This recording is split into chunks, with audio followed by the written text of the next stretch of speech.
arguably represents an entire culture. That statement will undoubtedly piss off any quote-unquote real metalhead.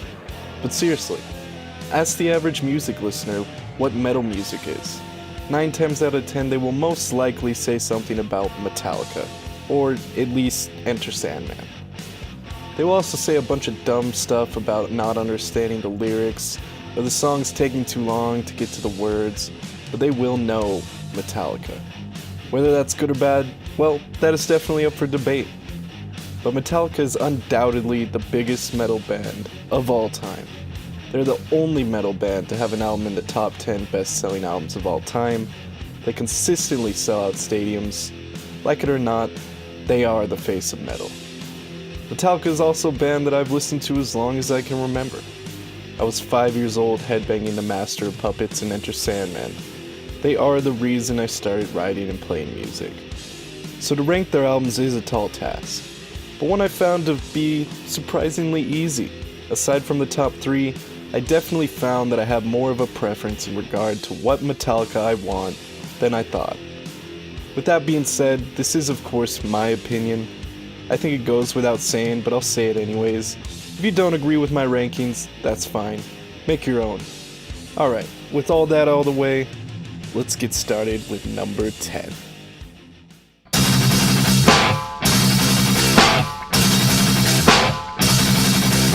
Saint Anger. There's really not much to say about this album. It sucks. It is without a doubt the worst album Metallica has made. For those of you wondering, I'm not including Lulu on this list. This list is focusing on Metallica albums that doesn't include any collab or cover albums. Alright, back to Saint Anger. The most glaring issue I see with this album is the god-awful production. Like seriously, how does Bob Rock go from producing arguably the best sounding analog album to making, in my opinion, one of the worst sounding digital albums? The guitars sound so muddy and buried under the worst sounding drum mix I have ever heard. For God's sake, the drums on this album make Scream Bloody Gore look like a masterclass in drum sounds. The sad part is that some of these songs really show promise. The main riffs in Frantic and Saint Anger are good Metallica riffs. They're just so bogged down by how uninspired the drumming and vocals are. And this has to be, to me, the worst lyrical content of any Metallica album. The lyrics are so whiny and boring. That's about all I have to say about Saint Anger. Again, it sucks. Next. Give me fuel, give me fire, give me that which I desire. At number 9, Reload. This one has a small amount of bias for me. In picking which Load album I thought was worse than the other, I found that I remember much more of the songs off of Load as opposed to Reload. Being that I own Load as a kid, that's not really surprising. Both Load and Reload are bad by the standards Metallica had set for themselves. Both albums really lack any sort of focus or direction. Reload to me didn't need to exist. They could have easily took the best songs from both and put them onto one album. The only saving grace for Reload is Fuel, the most thrash song Metallica had put out during this period. The Memory Remains is also an alright song. It's catchy, and it still gets played at Metallica shows today. Aside from that, there's really not much else memorable on this album. The production is bad. Not Saint Anger level, but after the masterclass production on the Black Album, this album is Bob Rock phoning it in. And not only him. Lars' drumming is so boring. This to me was really the period when Lars stopped caring about the drums. He was never a very talented drummer to begin with, but he really started phoning it in on Load and Reload. So many songs have the same 4/4 bullshit with the god-awful snare and hi-hat fills. This was also the point where James started giving Kirk some more influence in the writing, and unfortunately for us, this is also the period when Kirk lost his pedal board and found only his crybaby wah. So many boring guitar solos on this record. Seriously, how do you go from this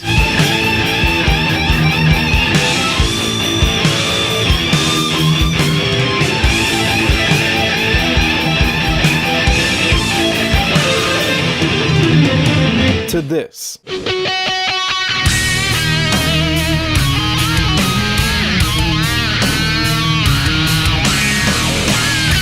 Get it, Kirk. You know your pentatonic scales. That's it for this album. Let's move on. Where do I take this pain of mine? As I said before, I remember more of this album. And that, for me, puts it ahead of Reload. Songs like Until It Sleeps, Ain't My Bitch, and The Outlaw Torn still get stuck in my head.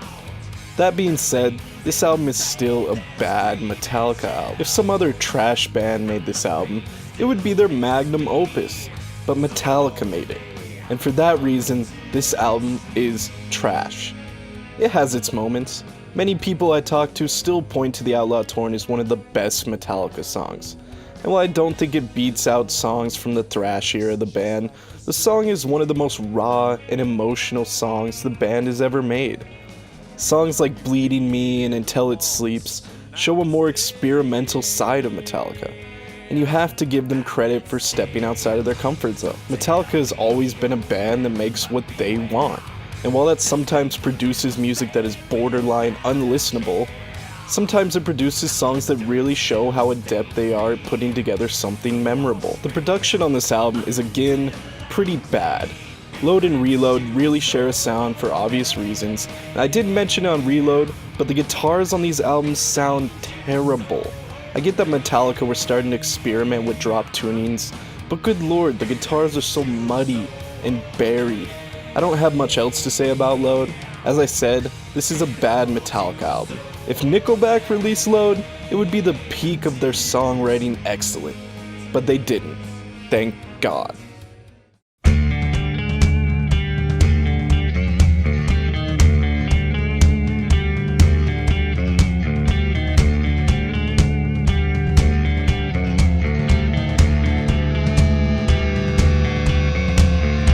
Death Magnetic is an album that I feel was a bit overhyped upon release. Being that it was Metallica's return to thrash, I think fans wanting that throwback sound so badly made this album seem like something much better than it was. Don't get me wrong, it puts the 3 albums before it to fucking shame. It saw Metallica really step up and give the fans what they were waiting for almost 20 years. This is thrash Metallica, but my main gripe with this album is again, the production. I get that Metallica likes to change things up and try new things, but why the hell do they consistently feel the need to quote-unquote innovate the production of their music? This album is so overcompressed, and the drums sound terrible. So many songs suffer from sounding like mud. It's sad to me because this album has some seriously great songs. The Day That Never Comes is still one of my favorite Metallica songs. The way it holds strong structure through the first half, then explodes into a full-on jam into the second half, still makes me want to pick up my guitar. But these constant moments when the volume gets loud and everything starts to just blend into one big mess of a production are so disappointing. If Rick Rubin would spend less time taking naps and eating hot Cheetos, and more time actually listening to what he's recording, we could have had an incredible Metallica album. Songs like Suicide and Redemption see Metallica returning to long and epic pieces of music. And the riffs like the main riff on All Nightmare Long are just thrash as hell. The album definitely has forgettable moments like Cyanide and the end of the line, but it was a return of the Metallica we had all wanted for so long.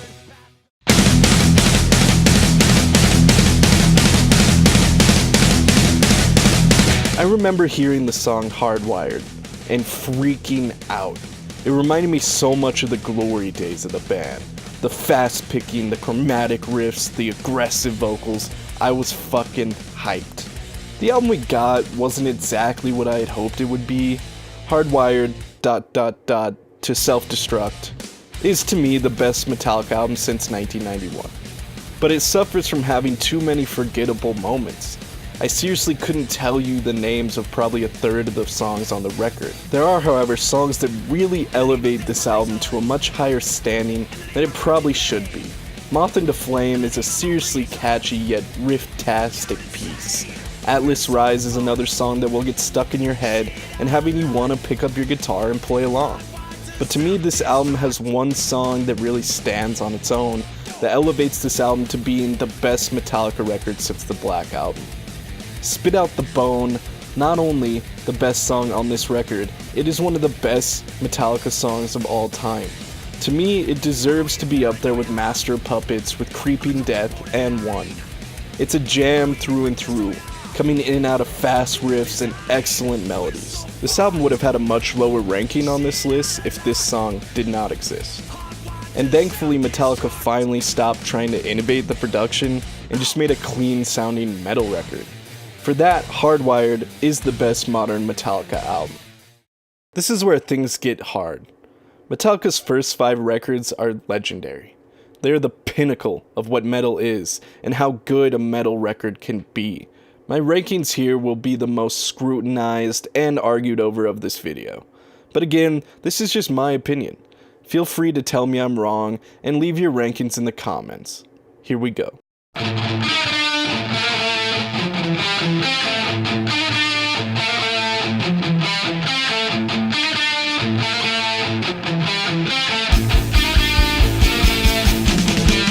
Kill 'Em All.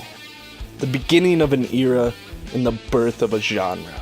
The lightning fast riffs, the shouted vocals, the sour sounding guitar solos.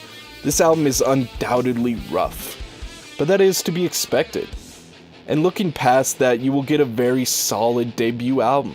It can be said that this album is most definitely a more solid and thought out record than most bands throw together for their debut. It also really kick-started the thrash movement, and it's not hard to see why. Songs like No Remorse and Four Horsemen make you want to bang your head and sing along. Seek and Destroy is still playing at almost every Metallica show. I won't say much on the production of the album because comparably, it sounds on par with any other thrash metal record that was coming out at the time, and to me sounds better than, say, Show No Mercy, Slayer's debut. My one real complaint with this album is Kirk's solos. It is well known that he improvised almost every solo on the record, and it shows. So many sour notes and phrases that just really don't fit. And compared to what he would do on the next 3 records, his solos really fall short here. Overall, Kill 'Em All is a fantastic thrash record. It is expectedly rough, however, and for that, it's at the bottom of my top 5.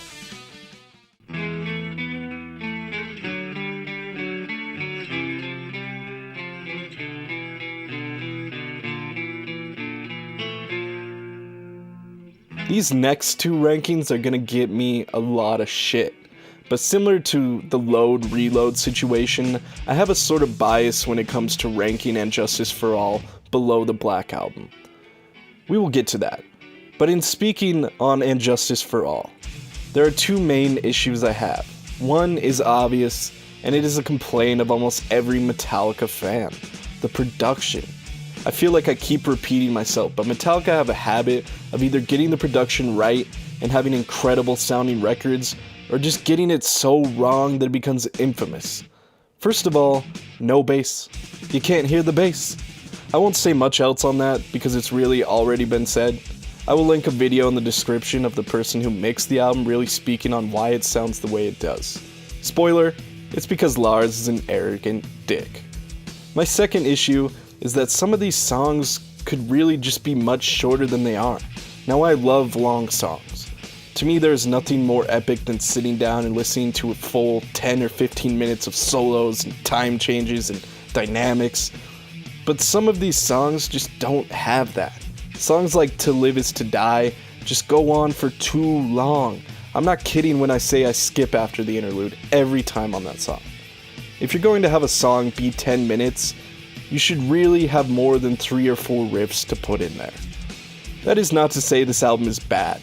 It has some of the most legendary Metallica songs. The title track, One, Dyer's Eve, Blackened. These songs are loved by the fans, and deservedly so. Deeper cuts like The Frayed Ends of Sanity are great songs. Put the production and the song length aside, and you get a great album.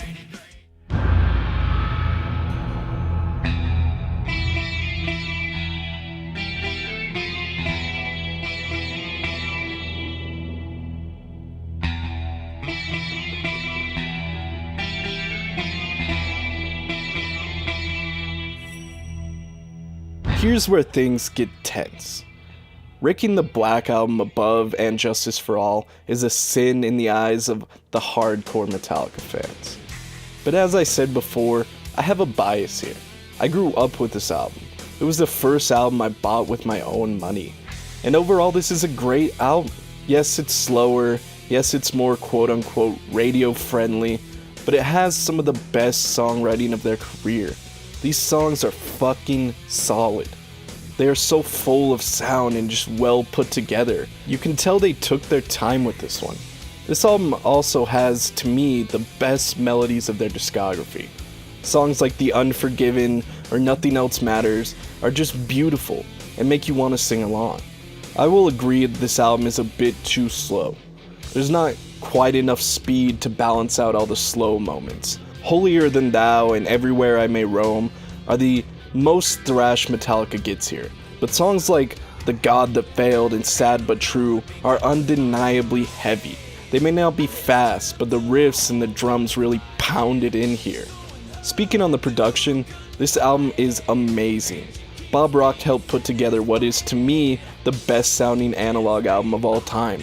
The drum sound from this record is still something bands try to emulate to this day. The wall of guitars sound massive, and the vocals are upfront and in your face. Not to mention the plethora of other sounds going on here. Pianos, strings, and many guitar overdubs really make this album sound huge. Say what you will about this record in comparison to the ones that came before, this is a great album and still stands up well today.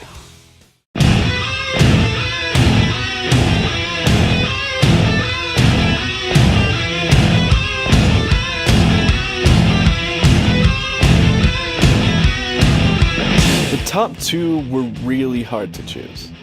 Picking one over the other took some serious thinking, but in the end, I came to a conclusion that I will get to on the next ranking.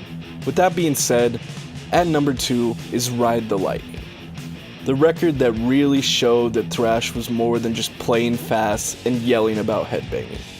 This record is simply a masterpiece. The fast riffs mixed in with the classical influenced melodies really show how far Metallica was ahead of their peers. From the opening notes of Fight Fire with Fire, you know that you're about to get an experience. Songs like Ride the Lightning and Creeping Death are staples of almost every Metallica show, and just hearing that breakdown during Creeping Death, with the entire crowd screaming "die" at the top of their lungs, is a moment that all metal fans should experience. The production can be rough at times, but again, that is sort of to be expected. It was 1984 after all, and for a band barely coming up, the production is better than most in their situation. This album also includes the very first instrumental track of their careers. Now it is well known that Dave Mustaine wrote most of the Call of Cthulhu, but it's on a Metallica record, and for that it's a Metallica song, and a great one at that. Now while I much prefer the S&M version of the song, it illustrates a band coming into their own. Also throw in fantastic groove of For Whom the Bell Tolls and the raw sounding Escape, and you get one of the most solid metal records ever. This also set the stage for the number 1 on my list.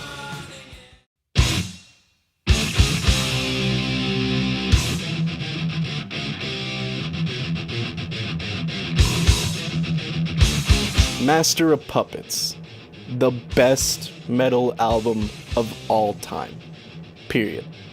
If you disagree, you're wrong. This is the pinnacle of metal. It has the speed and the heaviness of thrash, the melody of the new wave of British heavy metal, and the doom and blues of Sabbath. This record is not only my biggest inspiration as a writer, it's my favorite album of all time. From the opening acoustic picking lines of Battery to the closing blistering speed of Damage Incorporated, you get the most well put together collection of songs that the genre has to offer. Every time it starts to get repetitive or exhausting, they throw a curveball at you. Not to mention this album holds the magnum opus of Cliff Burton's excellence. Orion is a masterclass on how to use the bass in metal, and the way it flows with the volume swell at the start into the nice grooving riff, then into the absolutely beautiful interlude, then into a fast, aggressive guitar solo. It's incredible. I don't even think I have to speak on the title track. It's a song that every metal musician is sure to envy and try to rip off at some point. The production on this record is also something that was most definitely envied at the time. Hell, John Petrucci of Dream Theater has even said many times that the guitar tone on this record is his main inspiration for his rhythm tone. Master of Puppets is just overall, to me, the best metal record ever. To wrap things up, Metallica is a band that has made many twists and turns throughout their career. They went from being the kings of thrash to overall the kings of metal. They are legends. They may not always create music that stands the test of time or is even good, but they are one of the most hard-working bands ever.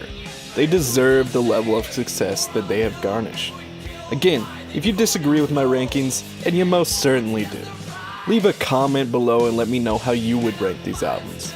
Leave a like on the video if you enjoyed, and share it around to other metalheads. And until next time, keep headbanging, friends.